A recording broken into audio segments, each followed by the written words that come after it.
A lonely librarian discovers a book that writes itself. In the quaint town of Elmswood, the ancient library stood like a sentinel of time, its stone walls whispering tales of the past. Eleanor Hughes, its devoted librarian, had always found solace among its dusty volumes and forgotten manuscripts. One rainy afternoon, as she was reorganizing a neglected corner, Eleanor discovered a peculiar book. Bound in midnight blue leather with no title, it shimmered faintly, almost as if it was alive. She opened the book, expecting to find something old and forgotten, but instead, she found blank pages. Intrigued, she set it aside on her desk and went about her tasks, the book's mystery lingering at the edge of her mind.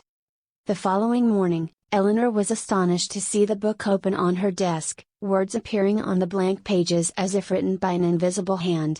The text seemed to know her every move, narrating the events of her day with uncanny precision. Eleanor Hughes, the guardian of stories, has discovered me. I am the book of endless tales. Her fascination turned to a sense of responsibility as she read the book's predictions. It described her breakfast, the drizzle outside, and even the curious cat that had wandered into the library.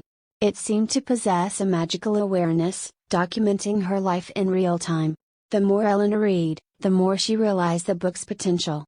It wasn't just recording her life, it was influencing it. As days passed, she began to experiment. At first, her changes were subtle. She wished for a little extra money to fix a broken window, and the book's narrative shifted to include a surprise donation from a generous patron. She marveled at the book's power and decided to test its limits. One evening, Eleanor, driven by a mixture of ambition and curiosity, wrote in the book herself. She detailed a grand plan to transform the library into a renowned cultural hub. She envisioned an increase in funds, prestigious events, and a reputation that would shine far beyond Elmswood. As she finished writing, she noticed the book's pages glowing softly.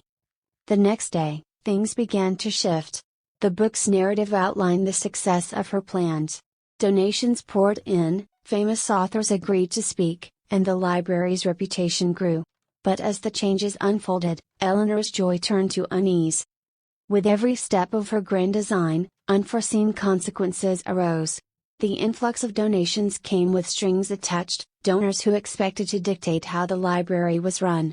The famous authors were demanding and disrupted the library's serene atmosphere. And, amid all the excitement, the personal touch and warmth of the library were being overshadowed by its new, high-profile image. Eleanor found herself caught in a whirlwind of stress. The library, once a sanctuary of peace, became a stage for public spectacles and bureaucratic conflicts. The book, though still an object of fascination, seemed to revel in the chaos it had unleashed. One evening, after a particularly grueling day, Eleanor sat alone in her office, the book open before her. The narrative now described her own turmoil and regret. She saw how her once simple dreams had spiraled into an overwhelming mess. Desperate, Eleanor reached out to the glowing spirit that had visited her before, manifesting once more from the book's radiant light. I made a mistake, she confessed. I wanted to do something good, but I've lost control. How can I fix this? The spirit's gaze was sympathetic. The Book of Endless Tales offers immense power but requires wisdom and restraint. You sought to change your world, but in doing so, you altered its essence. Eleanor nodded, tears in her eyes. What should I do now? The spirit's voice was calm and reassuring. Return the book to its place and restore balance. Sometimes, the greatest lessons come from accepting and appreciating what we have. With a heavy heart, Eleanor closed the book and returned it to its original shelf. The library, though changed, slowly began to regain its quiet charm. The grandeur and tumult faded, leaving behind a space that, while transformed, still held its essence. In the end, Eleanor found solace in the library's restored tranquility. She learned that the most profound magic lay not in transforming the world, but in cherishing and nurturing its inherent beauty. The Book of Endless Tales remained a silent witness, its pages blank once more, waiting patiently for the next reader to uncover its secrets.